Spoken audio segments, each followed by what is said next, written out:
This channel is part of the History Hit network. Stick around to find out more.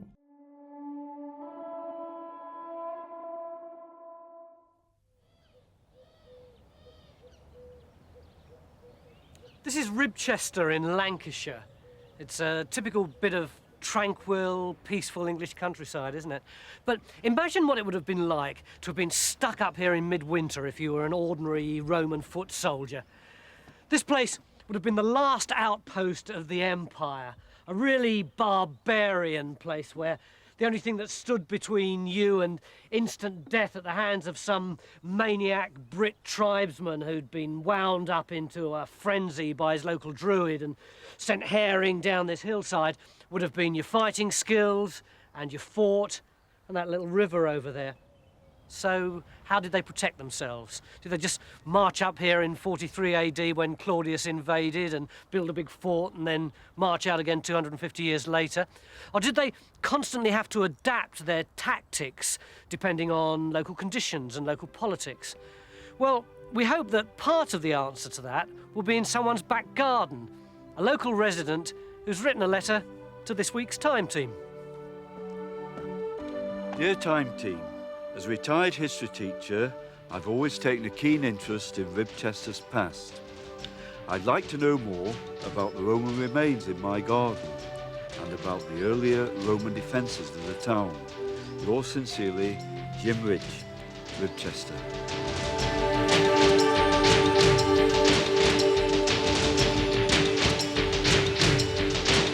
This week's Time Team are MICK ASTON, Bristol University landscape archaeologist, Carenza Lewis, Royal Commission on Historic Monuments, Phil Harding, Wessex Archaeological Trust field archaeologist, Robin Bush, archivist, and Victor AMBRUS, historical illustrator.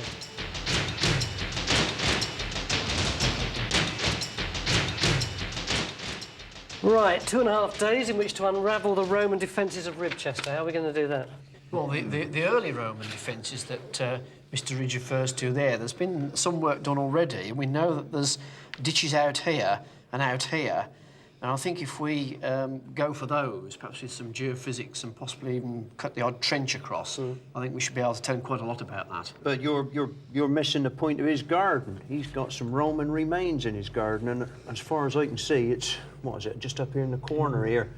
I mean, that's what he's asked us to have a look at. I want to get round there and have a look at it. I don't know many people with Roman remains in their gardens. But all these different bits we've been looking at, they're all on different bits of paper. They're all different excavations at different times. I think we need to make a map to get everything onto one piece of paper so we can see exactly what's going on, Plus everything related to each other. What you mean, Yeah. this plan isn't reliable? Well, it's just there's a lot of different bits and pieces. They've all been sort of conjectured together. I think we can get everything carefully drawn on one sheet of paper. We'll be able to give Mr. Ridge a nice sort of clear plan of what happened when. Right, well, we've got 72 hours in which to do that, after which time we'll have to present our findings to the people of Ribchester.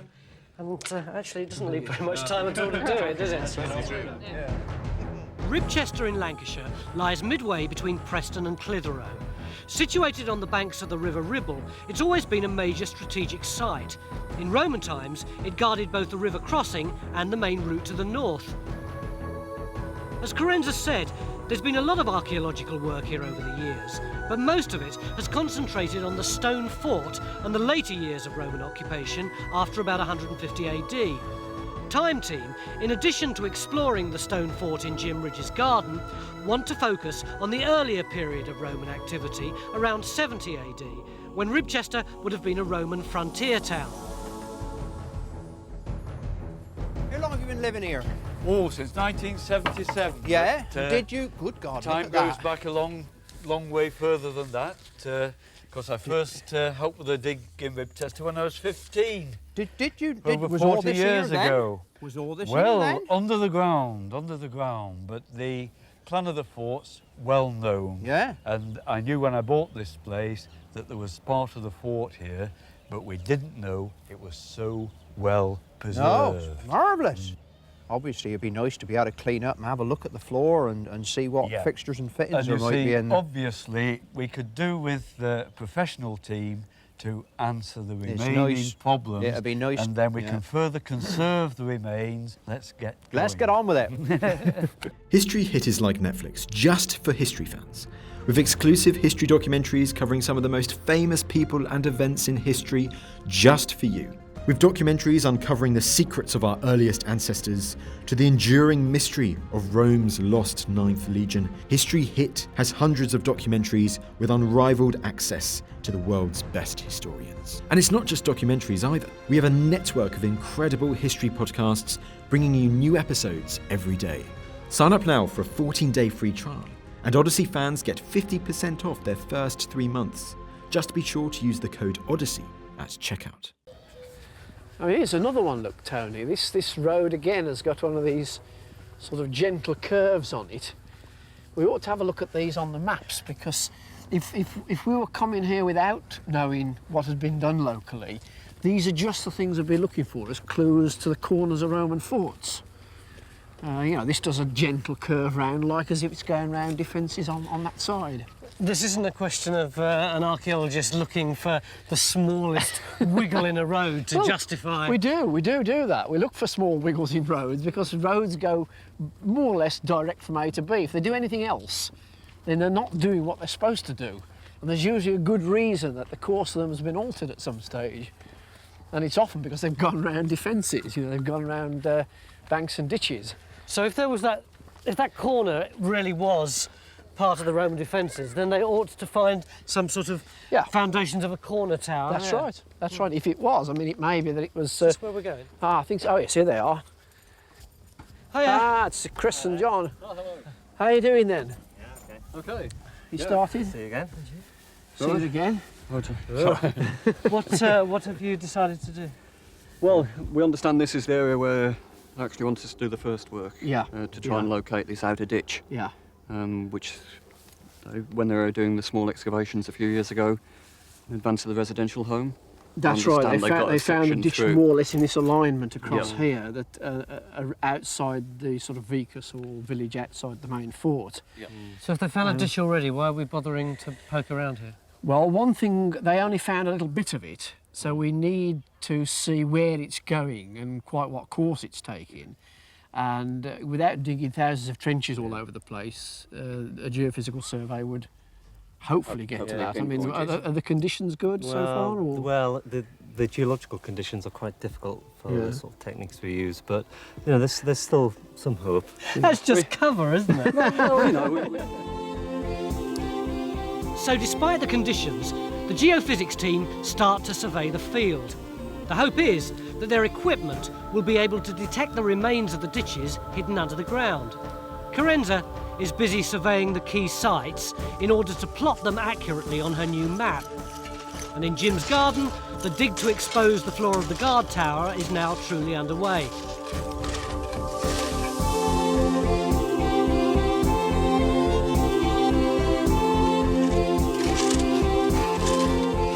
But why were these defences necessary? Who were the Romans afraid of? Well, not these two. This is Victor's idea to try to show what the local tribe would have looked like. Thank you, Victor. The enemy, if you like, were the Brigantes. They occupied more territory than any other single tribe, or in their case, group of peoples. So that's a huge area when you're thinking in terms of Roman Britain. And Ribchester was just one of those forts that they built in order to, well, keep the natives at bay, keep the people under control. And they built them to a kind of pattern. And here there is the perfect outline of a Roman fort built according to the manual. And we've got various descriptions. I mean, there's a wonderful account in this bloke, Vegetius, on how to build your Roman fort by numbers, almost. You get, for instance, the sorts of fortification of a camp. There are 3 different sorts of fortification.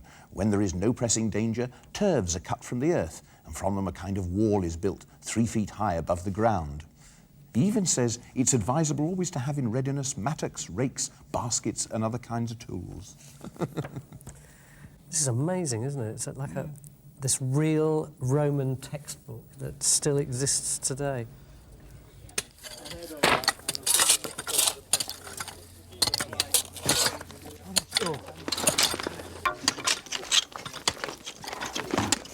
this marvellous cobbled surface then, that's the bottom of your excavation, That's is the it? layer that we got down to, and we didn't penetrate into it because we didn't want to damage what was in situ. How much of this cobbled area did you get exposed? Well, I think to the left here, I think where Patrick is scraping down there, that is that's the rubble from the inside of the guard tower. I think there he's down to the undisturbed Roman level. So that everything this way you dug out before. Yes, that explains why we've been upper finding surface has a lot of plastic. If you notice, we're in the back entrance. Right. We're in the entrance of the guard tower.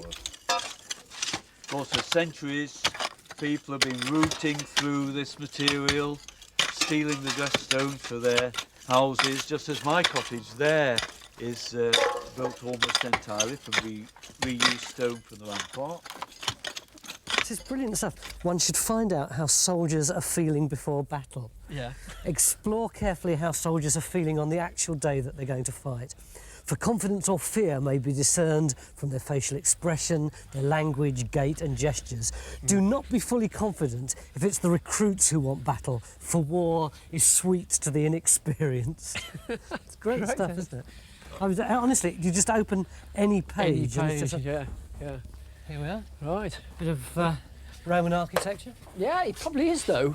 What? Yeah, because I mean these places Hang on, are great. Look at this.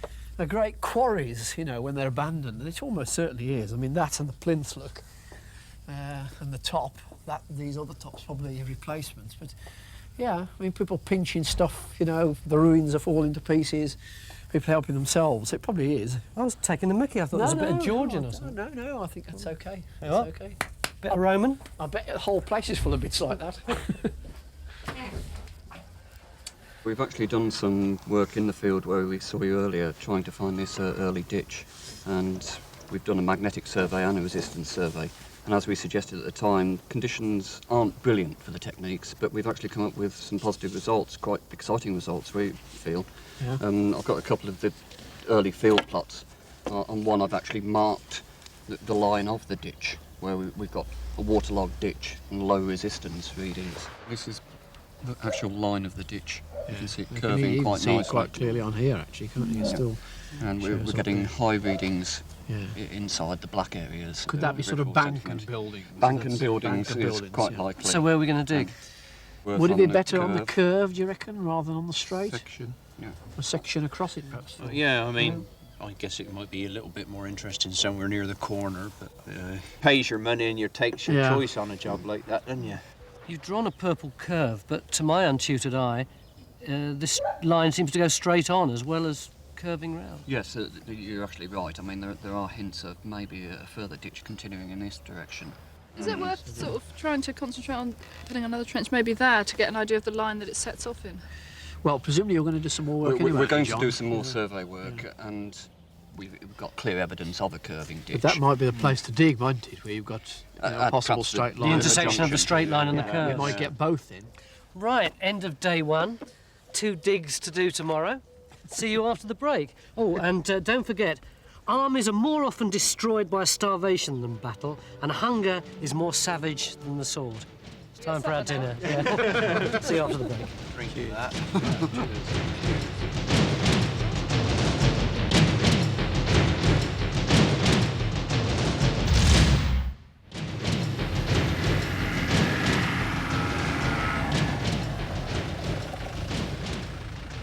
Day 2, and we're excavating the Roman stone tower and the defensive ditch. But why did the Romans need such a big ditch to protect them when they'd already got the River Ribble and the big fort? Well, I'll hazard a guess, but I don't know if I'm right. When the Romans invaded, not all the Britons were their enemies. Just like the Americans in Vietnam, the Romans set up a series of client states.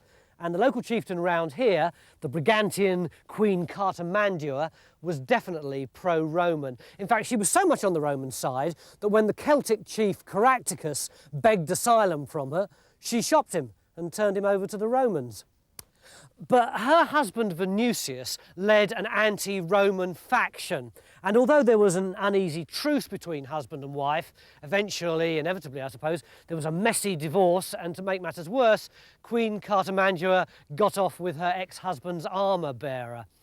As you can imagine, this meant that Venusius completely forgot all about the truce and he immediately set up a full-scale uprising against the Romans. And it was this Brigantian uprising that completely changed Roman attitudes towards their defence from the Britons. Up till now, they'd relied on small armies and temporary fortresses, but from now on, there were going to be massive standing armies and big fortresses.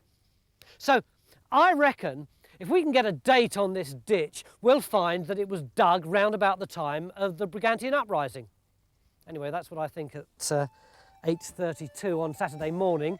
But there's still 36 hours to go, so we'll just have to see if the archaeology bears me out.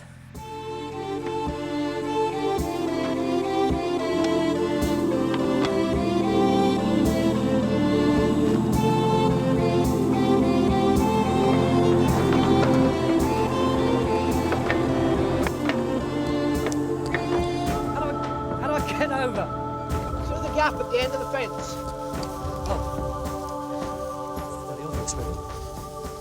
Oh, you're not still eating your breakfast. That's the first chance I've had. This is Adrian Olivier from the Lancaster University Archaeology Unit. Yeah. Remember we talked about some work that was done when the sheltered housing was put up. And Adrian did that work. But you'll probably get a shock when you look round because last night we talked about one trench across the corner over there. And we've had a change of heart because we think if there was a tower on that corner, it would, hang on, it would be a shame to disturb it, right? It'd be better to leave it, conserve it and leave it intact. I thought archaeologists were supposed to dig up the most exciting things, not ignore them and go somewhere else. No, not at all. So what we're trying to do now is to cut a trench across the line that the geophysics chaps found. I've got the map here, if I just show you, look. We like that. Hang on, show the camera. Right, like that. We've got this trench out over there. Yep. And this trench, with nobody in it at the moment, out over there. Yep. Okay, and we're leaving the corner, because if there's a tower on there, it'd be nice to just leave it for the future. But how about this as an idea? That if this is the stone fort with the river cutting through it, the church in the middle, Jim's Tower in the corner, we're up in this field here with these two ditches being dug. What about this as part of what was a much bigger fort originally, or even a much bigger fort with the road coming through like that? I don't think it's necessarily a fort, yeah, because the civil settlement around it might have a higher status by the virtue of having defences. Right. So what we're saying is that it is some sort of ditch to protect something. Yeah. We're not actually sure what it is, but you think that it might be to protect this massive fort you've It's just possible invented. it might be a fort, yeah, which we've just invented, or it might be around the civil settlement. And what we need is some dating evidence, really, to... Well, let's get and if it's around the civil settlement, then it might mean that that settlement itself has a much higher status. Yeah.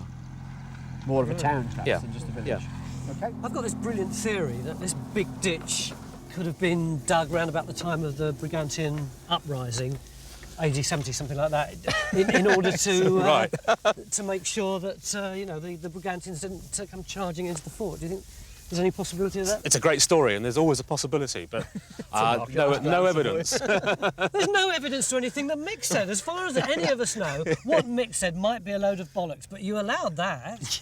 Right. Okay.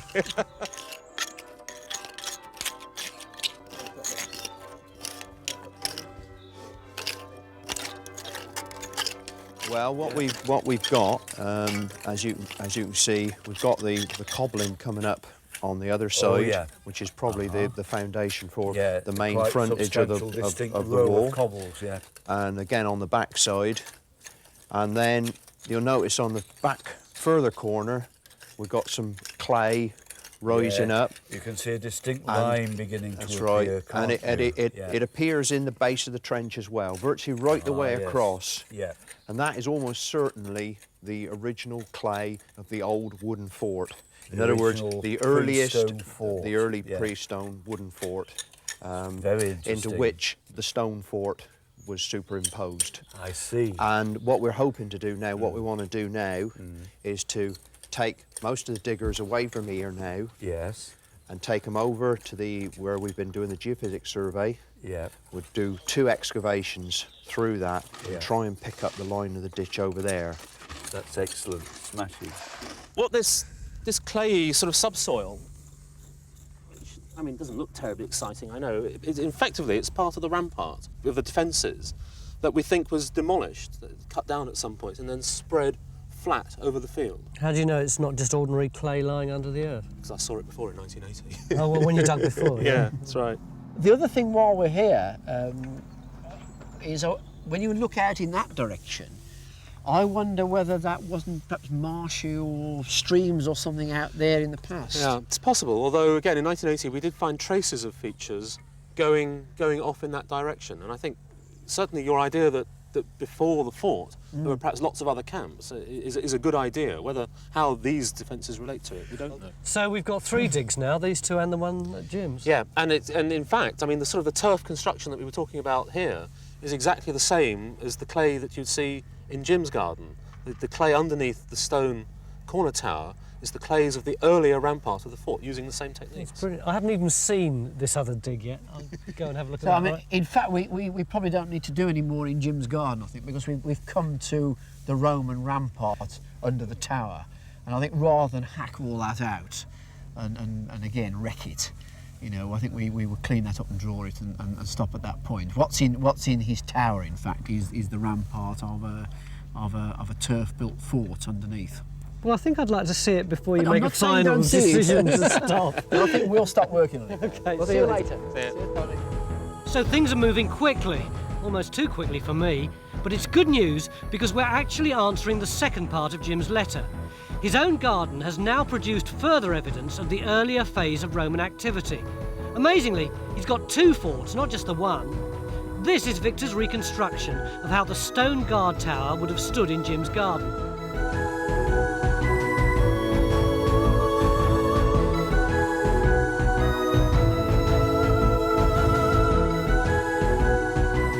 Now I suppose what would be useful is a picture of how the wooden fort might have looked. I think it's amazing that you've got all these Roman stones here. I wish I had something like this in my back garden. Yes, you can see the width of the rampart and you can see how it follows a curve with these plinth stones in position. So it goes right under your house? Right underneath the house, underneath the back kitchen, and 15 feet up, exactly where you walk down to the bathroom, that's where the Roman soldiers would patrol.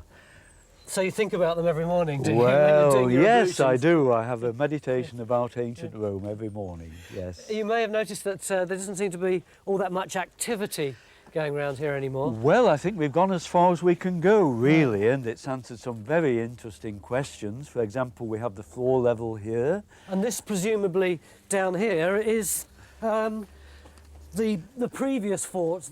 Yes, this clay seems to be associated with the earlier fort, and I'm sure that we'll find out much more from these very interesting developments further north. So as Carenza starts to transfer the survey information onto her map, one of the first things to do is to highlight Jim's garden and accurately position the remains of both the stone guard tower and the earlier wooden fort. But the focus for the weekend now turns to this field. Will our 2 trenches locate the defensive ditch? Does it run across the field as the geophysics survey suggested? And will it date to the same period as the wooden fort?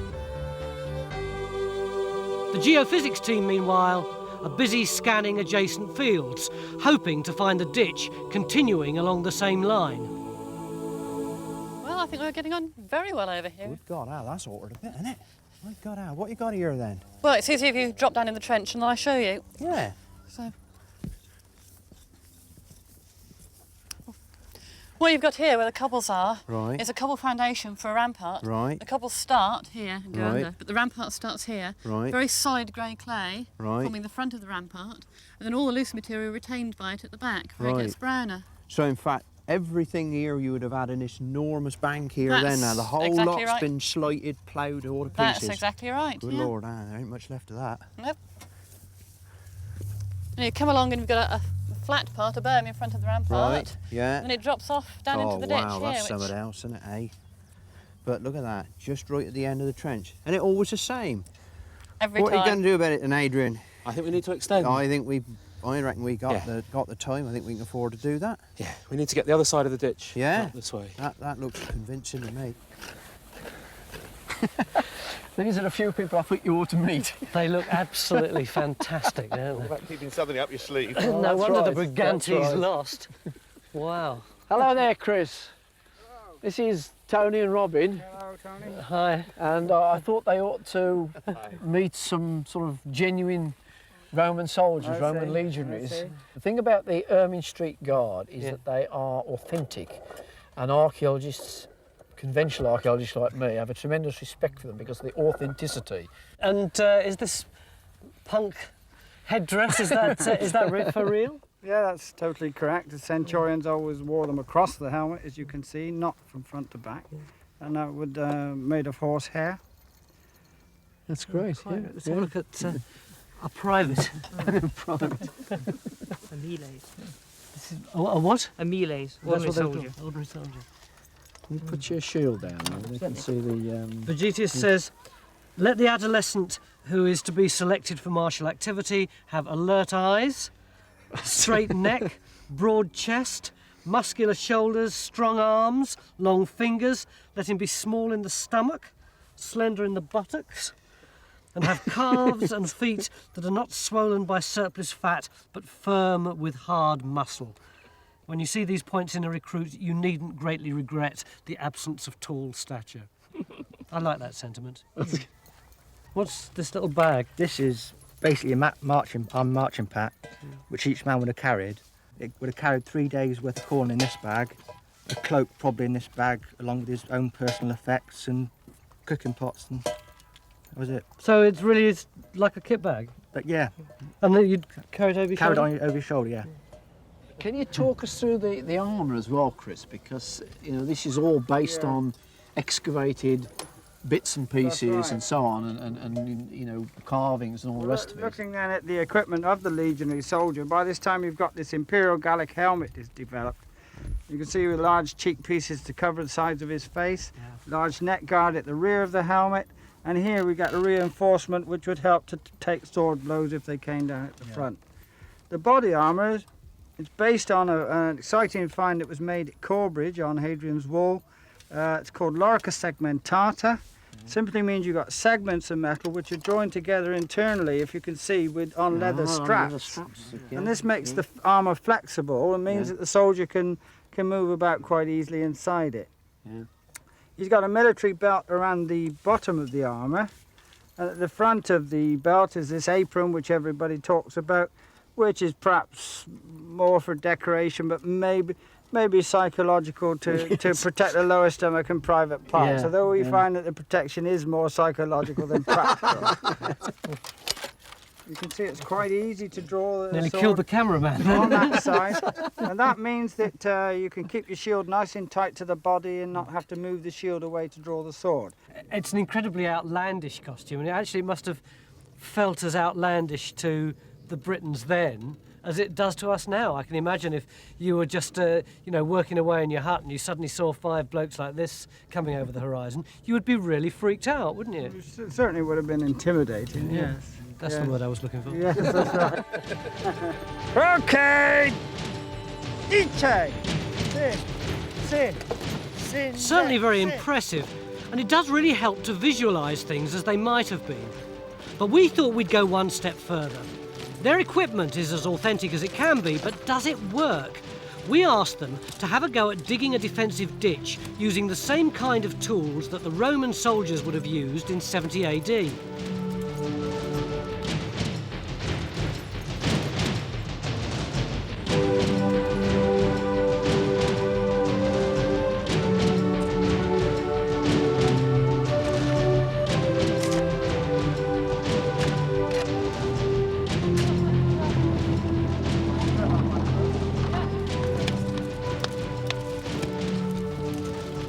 The exciting thing from my point of view is that we are actually finding Roman stuff in our trenches. I think this is brilliant. I know you're always so snippy about actual finds, but I think this is... this was a nuisance to get out the trench. What is it? Well, it's probably the top of a Roman quern. That is a hand mill. Presumably you get this sort of thing in common, do you, Adrian? Yeah, made out of millstone grit, so it's fairly local stone. And it's obviously been broken, it's not complete, so presumably it got broken and then was just chucked away after they put in all this work. They gave up and just abandoned it, yeah. And you found some pottery with patterns on? Phil's getting a lot of Samian, you know, we're getting a lot of... This is the high-quality Roman stuff out of the trench, which, again, you must get a lot of. Yeah. Museum's full of it. Yeah. It's lovely stuff. It's got this lovely red slip, you know, over the top of it, and it's decorated, this piece. A lot of it is. But this doesn't actually help us with Jim's letter and the question, which is about the defences. But the trenches aren't actually giving us the information which we hoped they'd give last night. We don't know that these two are similar yet. Until we look at the ditch profiles and the finds from them, we don't know that's similar. I mean, I think what it looks as if we may have here is two parts of possibly two forts, as well as the stone fort, as well as the fort that...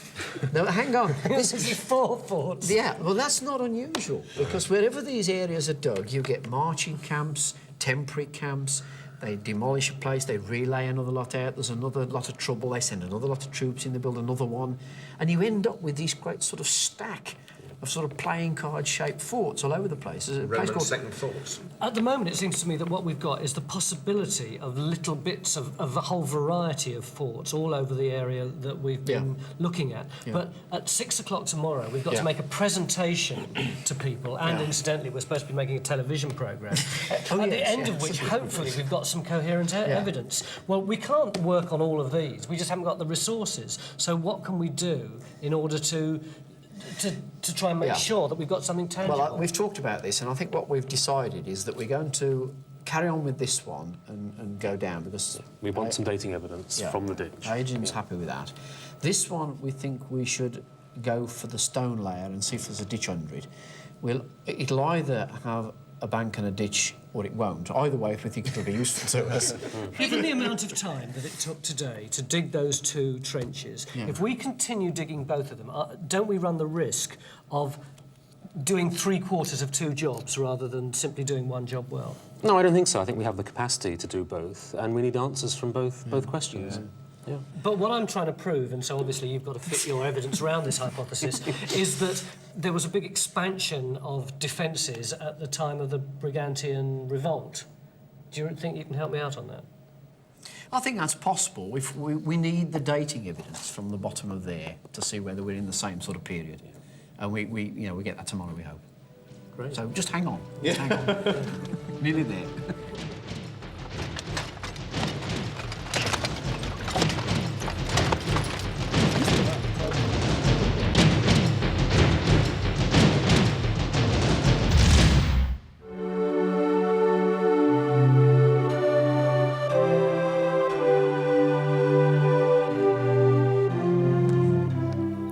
Day 3. It's a beautiful morning, but all our lovely theories of the last 48 hours have gone right out of the window. That's archaeology for you. If you remember, in the pub, the geophysics boys drew this purple line, and we thought that that might mean that there were the remains of some Roman defence system going all the way around here. So we dug a trench here, which is that one there, and sure enough, we came to some remains of a Roman defence structure. But when we dug round here, in this trench, which is sort of there, we didn't find any such remains at all. In fact, probably this curve round here isn't anything to do with archaeological material. It's probably clay or something like that. If you look on this magnetometry printout, you can see that it looks as though the main line goes down like that. There doesn't really seem to be much of a curve. So what we're going to do is to dig a little test trench there to try and see whether this line of defences goes straight rather than curving round, which is what I suggested it might do in the pub, you might remember, but I don't want to crow about that, do I? It's like Spaghetti Junction here. We've got all these trenches all over the place. We've got this 4th one as well, the one that the Ermine Street Guard dug for us.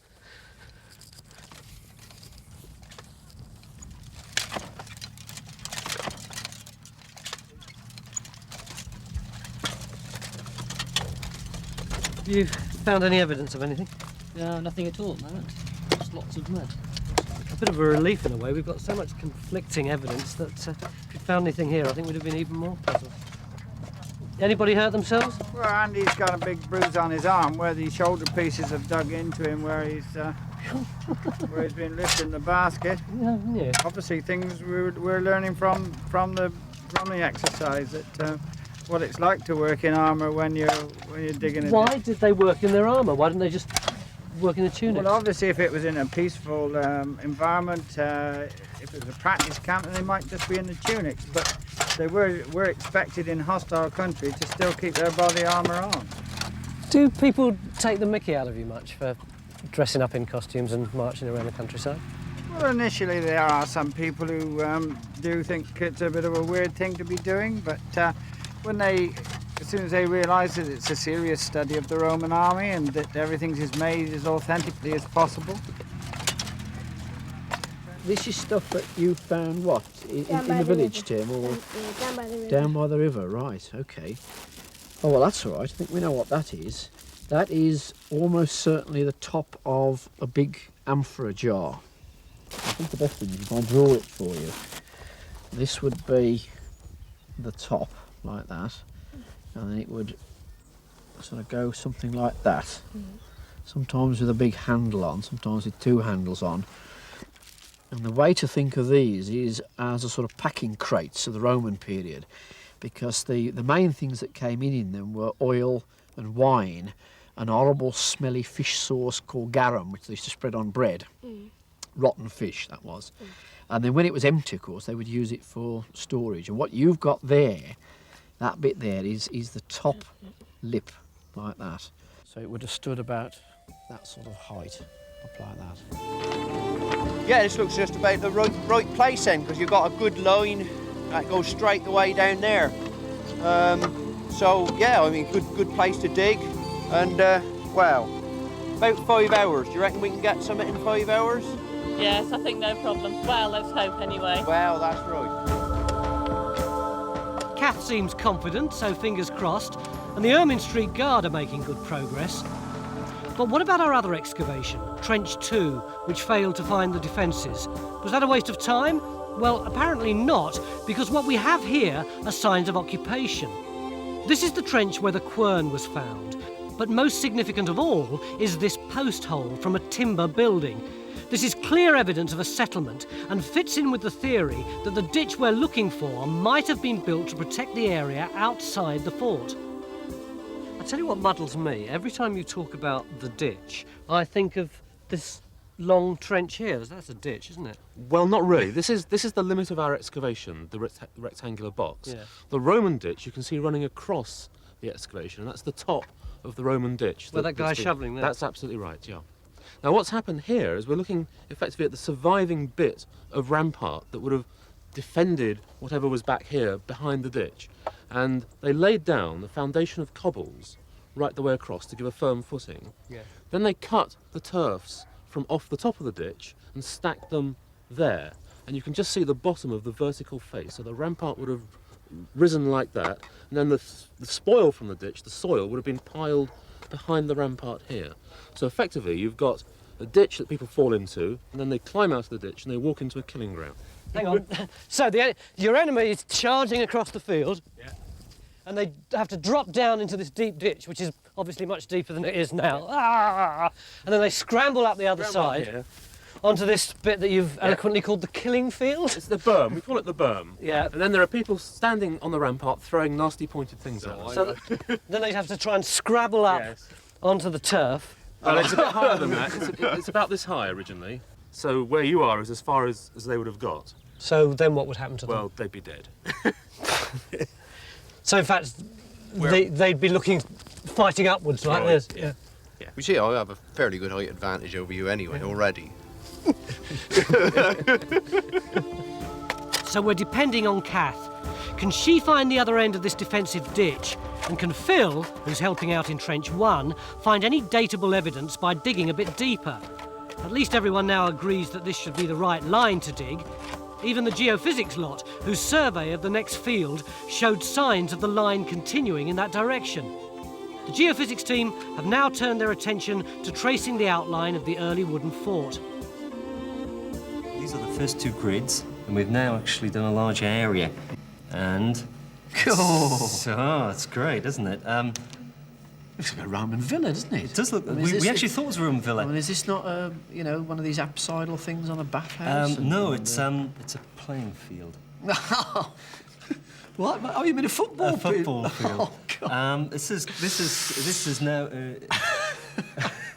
I can see it now, you tell me. Yeah, we've actually... It's really good because I'm even believing it myself. Why is that? Why is it picking that up then? I think it's the constant... You see this, Corinza? They've got the football pitch. Corinza, would you like to come and have a laugh? It's not on the surface, obviously. You should have noticed it. It is. It's there. It's this actually... is not a Roman football pitch, well, Chris. we actually think it's an early phase. It could be Italian in origin. You're embarrassed about this, aren't you? No, yes. The weekend's not getting any easier for the geophysics. The constant application of lime when marking out the pitch has altered the structure of the soil. But they are picking up traces of something else slightly deeper. What they have to do now is suppress the pitch information and try and get a clear picture of the archaeology underneath. So how are we going to explain the fact that we've got this network of seemingly unconnected Roman trenches and earthworks and things? Well, I think you've got to realise that we're talking about different stages of development and responding to possibly changed situations. So you've got people having second thoughts about how to deal with the problem that surrounded them. And we're obviously hoping to get dating evidence for at least one of those stages this weekend. So you'd have different fashions of military defence? That's right, that's right. And not only that, you've got to remember that these stages are separated by, 20, 30, sometimes 50 years. And so it's a different bloke who's arrived to take charge and has different solutions to the problem that faces him. They were always ready for disaster.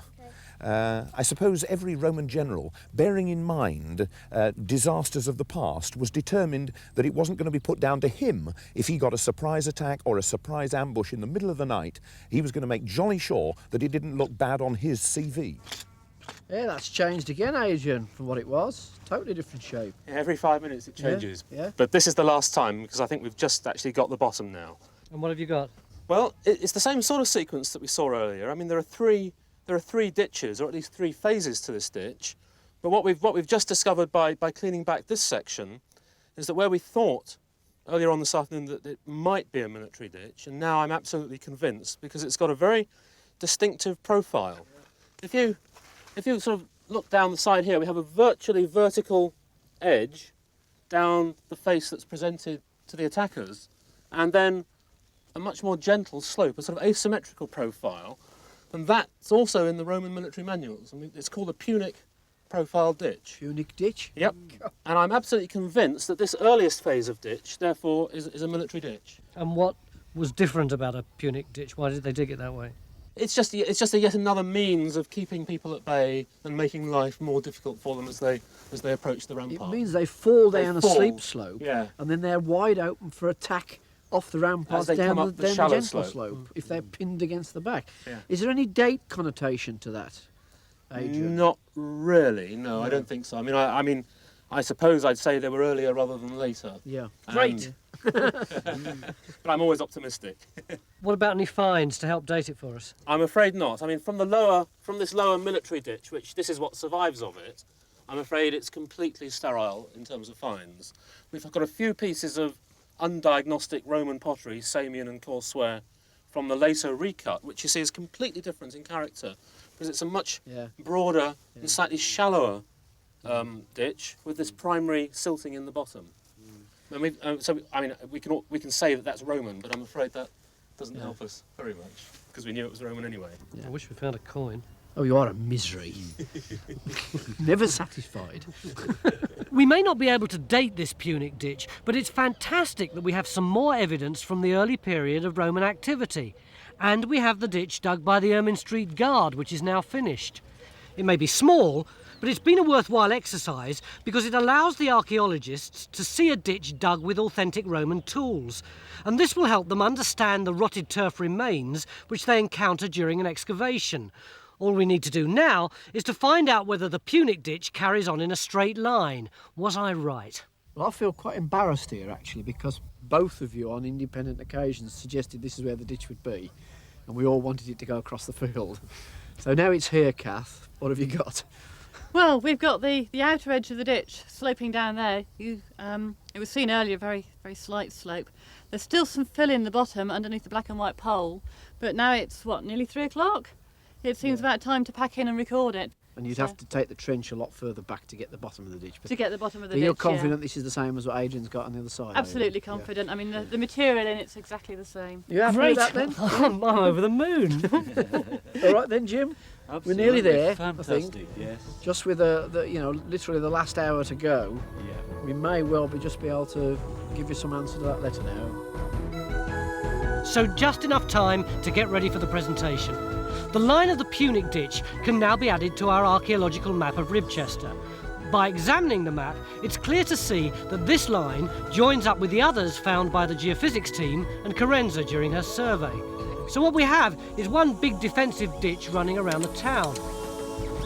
The Punic ditch is contemporary with the wooden fort found under the stone fort in Jim's garden. This is Victor's picture of the stone fort which we've seen earlier. But Victor has now prepared another sequence which helps to show how it would have looked.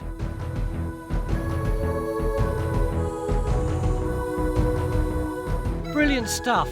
But Jim actually has the remains of 2 forts on his premises, and this is Victor's reconstruction of the earlier wooden fort. Jim will also be able to see Victor's impression of how this fort would have looked in his garden.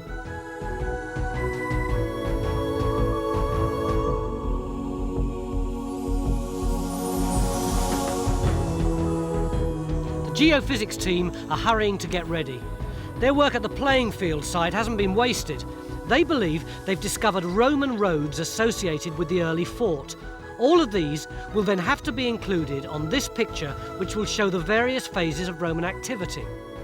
The Punic ditch, the line of the wooden fort discovered in 1989, the Roman bathhouse, and the outline of the early wooden and later stone fort.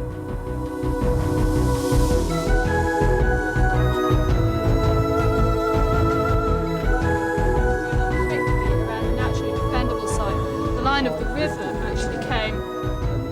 Right, you'll see how heavy it is.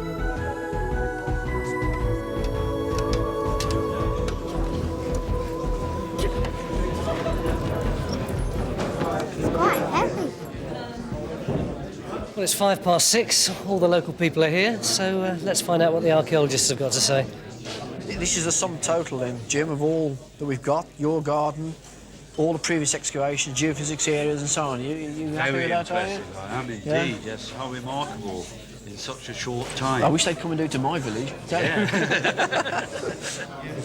That's exactly What is it that you're so excited about? Because for me as a layman, we just dug 2 trenches in a ditch and one of them didn't seem to have much in anyway. Well, even that's interesting. But I mean, we've actually gone into a field that we know very little about, and it's everywhere we've dug, we've found Roman features. I mean, that in itself is just brilliant. We've looked at the defences that we found in 1980 again, but we've got new information about them. We've been able to excavate a bit more of them. And the idea that the first phase of them, with this Punic ditch, is military, and then perhaps modified, perhaps 50 years, 10 years, we don't know, later, as civilian defences perhaps. We're on a whole new track of thought about Ribchester and our understanding of how the whole thing fits together. We've got the network of Roman roads. There's a Roman road that goes right across here, right down here. This is the approximate line of this curving round. You've then got the river coming around here, so we've got the whole area sort of naturally protected on the intersection of the 2 Roman roads there and the river, which apparently is navigable up to this point and probably was at that date. So, you know, it's an ideal place to put it. It's an easily defendable point. Now, according to our archaeologists, they've totally rewritten the history of the defences of ancient Ribchester in just 3 days. We haven't found anything to tie the archaeology into the Brigantian revolt, but I think that was probably a bit too optimistic. Although having said that, we have found the temporary fortress underneath the big stone fortress, so that isn't such a bad start. But more importantly, up until today, everyone thought that the big ancient ditch around Ribchester was a simple, harmless civic ditch that had probably been put up for show or just to keep the cows in. But we now know that it's a Roman Punic ditch that was put up probably in quite a hurry around a large irregular area for defence. So whereas before our picture of the outskirts of Ribchester would have been simple farmers toiling away at their fields, we must now start thinking about it as burly Roman guards looking nervously behind them, looking a bit like the Ermine Street Guard, terrified that they get a spear in their backs from some angry local warrior. And I think you'll agree, that's a pretty different proposition.